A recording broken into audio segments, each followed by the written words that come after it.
السلام عليكم ورحمة الله وبركاته. اهلا بيكم في مطبخ سمسمة. النهاردة هنعمل السمك بس بطريقة جديدة. هي طبعا مش جديدة، كلنا برضو نعرف شيش السمك، بنعمله زي الشيش طاووق بالسمك الفيليه. يلا بقى نشوف الطريقة والمقادير. لو عندك سمك فيليه ومش عارفة تعملي فيه ايه ومش عايزة تحمري او تستهلكي زيت كتير او كده، هنعمله زي الشيش طاووق بالظبط. هنعمله شيش سمك. هنجيب السمك بالطريقة دي، قشر بياض بقى او بلطي اللي متاح عندك. هنبدأ نقطعه لمكعبات علشان يدخل في عصاية الشيش بكل سهولة. هنقطعه صوابع كده بالطول، تمام، تكون سميكة كده ما نرقهاش. وبعدين نقطع كل صباع كده على حسب الطول. طبعا انا قطعته على مكعبين علشان يبقى متماسك. ممكن تجيبيه فريش، تجيبيه مجمد، مش هيفرق معاكي خالص. بالطريقه دي كده تقطيعه سهل قوي. تاخدي دايما بالطول.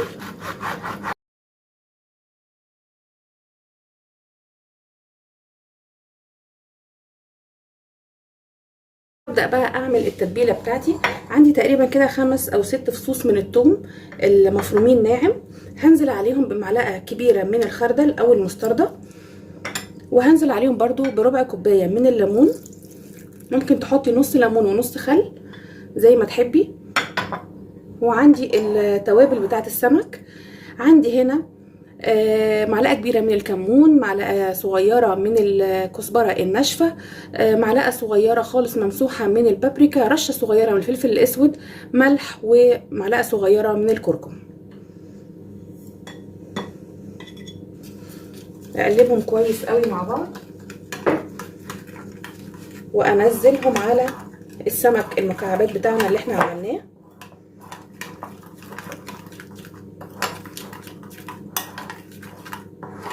ادوق الحدق بتاعه كده تمام مظبوط. لو احتاج ملح تزودي ملح على طول.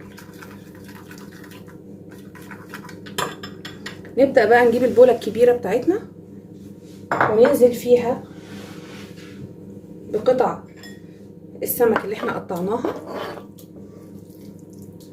انا بقول لكم نقطعها سميك شويه عشان الفيليه طبعا بيبقى ضعيف قوي، مش متماسك زي السمكيه لما بتبقى بشوكها.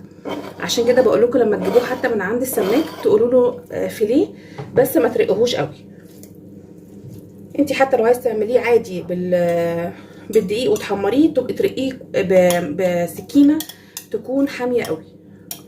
لكن هنعمله كده لازم يكون سميك شويه.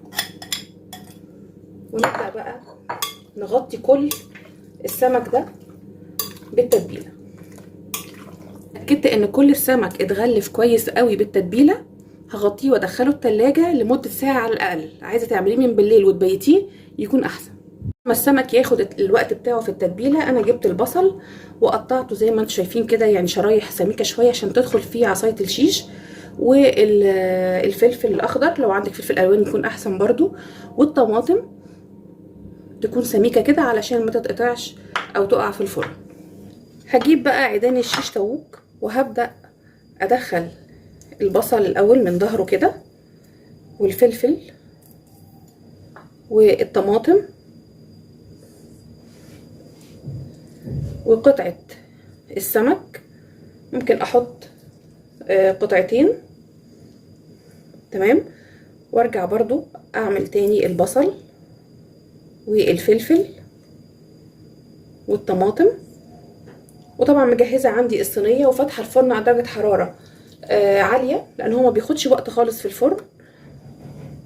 اول ما يستوي وتحسي ان اللحمه بتاعت السمك تمام استوت وما لحقش ياخد لون، نفتح له الشوايه دقيقتين بالعدد. وخلاص على كده احلى سمك شيش ممكن تاكليه، وصحي وزي الفل.